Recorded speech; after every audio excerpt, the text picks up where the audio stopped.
Let's talk about the new patch. So tanks, after tank item changes last patch, continue to monitor how it affects, we shake out, buffing Mundo because he fell further than the rest and normally rests higher than we landed. Specifically not buffing Tom Kench as he's a champion that we don't feel needs to leave above 50 for his frustration cost. So basically they're saying that like Tom Kench eats ban rate very highly, right? And people don't want to play against Tom Kench at all. So for that result, they're gonna intentionally skip Tom Kench, kind of leave him more on the underpowered side. Melee crit carries have been left without a crit item first for a long time. Yuntal is not the most complete package for them, it's the potentially viable option. So they're making Yuntal stack faster for melee champions, right? So like champs like Yasuo and Yon are more incentivized to play it, which kind of makes sense, but I don't think this is going to make melee champs really buy Yuntal. The problem is a terrible bit buff and very expensive item. I just don't really see it, you know? It doesn't really matter if the item stacks up faster because like, I just don't think that's the reason why you're not buying the item. Zed has been resting pretty weak state for quite a while, especially compared to Season 14. I'm actually surprised about that. Really? I don't feel like Zed is that weak. Giving him a small buff to get him back to his previous levels. In particular, he's very frequently played Bruiser, which is fine sometimes, but when it's close to his most common build, typically means his assassin pattern isn't functioning particularly well. Yeah, but like, the thing is like, you can buff him all you want, but you guys are not going to make Zed not be played Bruiser with any type of buff really, unless you make maybe like W cooldown go lower or something. Like, the assassin items are just not that good compared to Bruiser items, and he gets so much more haste from Bruiser items. Zed and Yorick has been cropping up a terror.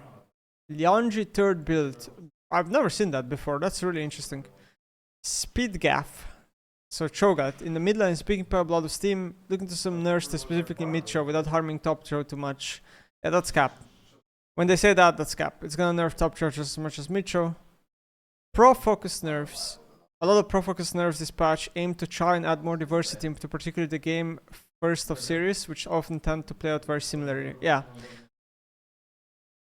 So they're saying that like Fearless, specifically the first 2-3 games of Fearless is kind of identical because you play a lot of these meta champs, and then when those are out, game 4 or 5 becomes very interesting. So they're trying to nerf some of those champs. Makes sense, but where's the zero nerf then? Okay. Is Messine okay? Messine seems to be fine. So attack speed buff ratio for Aphelios. Pretty good buff, I would say, because Aphelios right now buying is buying Yuntal Infinity LDR or Yuntal LDR Infinity, so he doesn't get a lot of attack speed in the build, right? So this is really good buff. About 30 health more for Mundo, 27. This is usually around 1% buff in high elo for early game, but this is going to be less than 1% most likely for Mundo because Mundo does not care about 30 health as much as some other characters. It's an okay buff, but very small in my opinion. Seraphine, Q maximum champion damage amp goes up by 15%. I don't remember if this was like what Seraphine used to have. I have to check that. It's an okay buff. Not too bad, some damage. Zed E damage. 5 up base and 15% bonus AD. Really skeptical of this Zed buff for myself. I kinda get that like E is kinda weak spell on him and Q is like the strong spell, right? The reason why I'm skeptical of this buff is because E is like a very no counterplay low skill ability on Zed. That's why I do prefer that most of Zed's damage is in Q, right? Again, I don't really know how else to buff Zed, to be fair. And like, it's not the biggest buff, especially base damage. This is mostly a late game buff. But Zed late game is genuinely one of the strongest champs in the game. This champion scales really well in my opinion, so he's going to be even a better late game champion. It's probably not going to push him over the top, to be fair, but I'm still a bit skeptical of this buff. Ambessa, E damage per hit, goes down by 20 base, and... Oh wait, sorry, yeah. Ambessa E. So this is really sad, so this is not 20 damage, right? This is like 40 damage if you're hitting both parts of E, right? Now the scale doesn't get affected, but the problem here is that this is second max ability, so by level 13 you're gonna feel this nerf, and this will fuck with wave clear, right? Especially on Bruiser Ambessa, more so than Lethality, but this is a nerf to Lethality as Ambessa as well. I'm really surprised Riot keeps nerfing E. Like, this is like the second time they nerf Ambessa E compared to like nerfing Q or something. It seems like they want majority of Ambessa's damage to be in Q. Interesting. Yeah, this is like 0.5 to 1% win rate, somewhere around there for sure. Mostly a late game. Actually, it's not that late game, it's like a mid game nerf. Ashe, R damage down by 50. Ashe is going to be fine. Ashe is still going to be really strong. I think she's one of the best ADCs in the patch right now. With the buffs they gave her, were so insane. This is like a little bit of a solace nerf as well, but Ashe Arrow is still really good. Aurora E damage down by 5 and 10% AP ratio.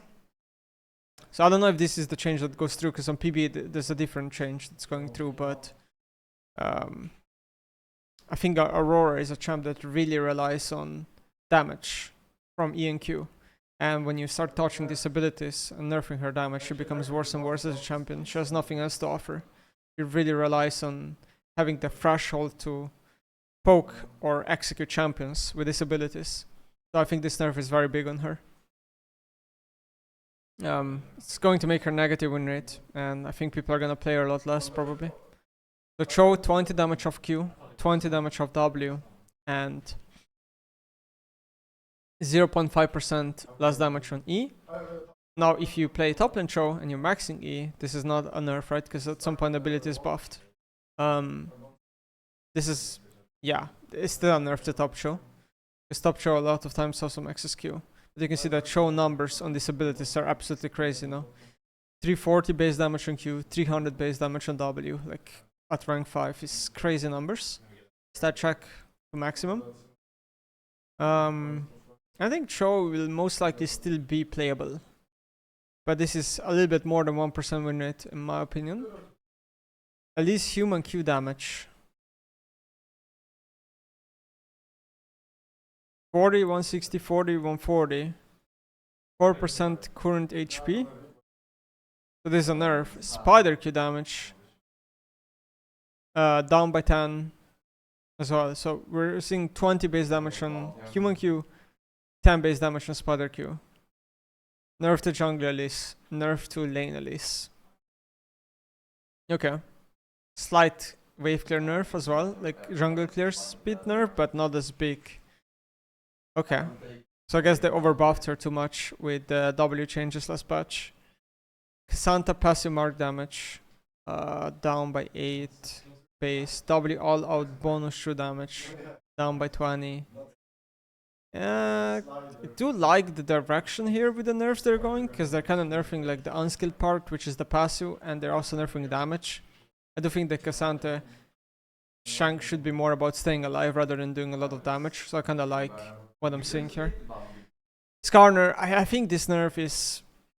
It's not going to make Skarner unplayable in high elo, but I think Skarner is slowly coasting away from being like this overtuned character where people will just leave him open, and when he's picked, they're gonna pick stuff into him, or maybe they're gonna hold him until he gets a really good spot and then pick him. But I think like he's losing a lot here. 2% max HP damage, less slow, less utility, E cooldown up by 2. I mean, these are not nerfs that you can just be like, oh my god, they're not nerfing Skarner. I think these are pretty big nerfs, and it wouldn't surprise me if people stop playing him. Okay, your jungle nerf on R. Okay, Poppy. More HP growth. Passive shield scales linearly. This is usually a buff on solo lanes. They did that with Swain passive. They did that with a lot of other abilities throughout time. This is usually just a buff on champions that are solo lane and nerfs the support, probably.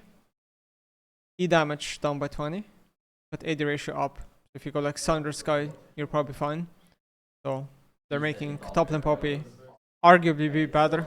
I think top lane Poppy is getting a buff here. Support Poppy is arguably weaker for sure.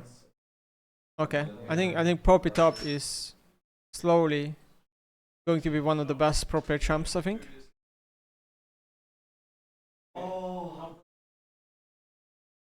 Staff of Flowing Water, 2-second buff, decent. 6 Sense, 250 split removed. So range and melee are not the same. 250 is like 4-minute cooldown. Yeah, I don't know if people are gonna play it. Maybe. Probably maybe better now in range than melee. I don't know. Bit better on soul lane. Gotta test it. Unflinching. MR up by 4 to 2. Probably still garbage. Yunta stacks faster on Milis. Lane swaps are gonna be tough now for the first 3 minutes. Axiom Arcanist, ultimate amp down by 2%. AoE mod down by 1%. So bit of a nerf to Cho, bit of a nerf to Garen. Maybe a little bit of a nerf to Karma. And I honestly don't know which other champ even plays this anymore. So like overall, I feel like the buffs are kind of small. I feel this is probably the most important buff for pro play. The nerfs are okay. Like some champions here are pretty like high elo focused, so that's good. Still feel like the patch is a bit small. But I guess they don't want to change the meta up too much for the tournament first stunt. And that's it.